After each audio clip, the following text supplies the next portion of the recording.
यांचं कौतुक केलं किंवा त्यांचं अभिनंदन केलं, मनसे देखील करणार का? अनिल जोळेकरजी.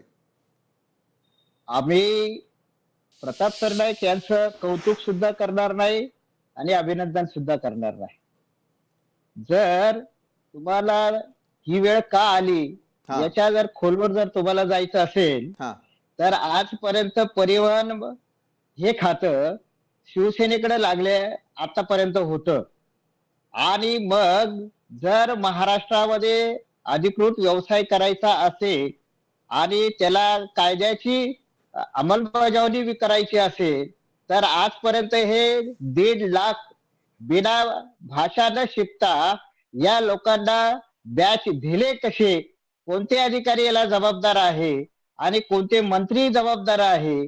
खर तर या खात्याचा भ्रष्टाचार हा कुठंतरी झाकला गेला पाहिजे म्हणून हे मराठीचा यांनी हा विषय पुढे आणला आणि सर्व डायव्हर्शन झालेल्या विषयाकडे.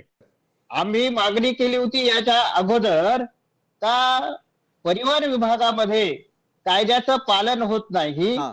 त्या संदर्भामध्ये आम्ही परिवहन मंत्री, मुख्यमंत्री आणि कमिशनर साहेबांकडे सुद्धा पत्रव्यवहार केला. हा. हा. त्यांच्या निदर्शनास आणून दिलं का या महाराष्ट्रामध्ये असे काल आलेल्या लोकांना सुद्धा परवाने वाटप होतंय.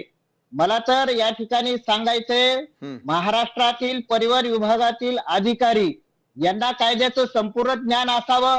जर हे जर बोलत असेल 1989 चा परिवहन विभागाचा हा कायदा आहे, मोटर वाहन कायदा आहे, मग या कायद्याची अंमलबजावणी करण्याचं काम हे अधिकाऱ्यांचं होतं, या परिवहन विभागाचं होतं.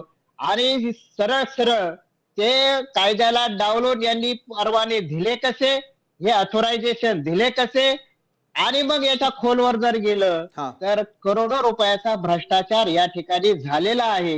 हा दाबण्यासाठी मराठीचा हा आता पुळका यांनी दाखवला आणि पुन्हा मराठी शिकवण्यासाठी करोड रुपये खर्च केले. तुम्हाला पुन्हा एक गोष्ट निदर्शनास आणू देऊ इच्छितो या ठिकाणी. बोला ना अनिलजी.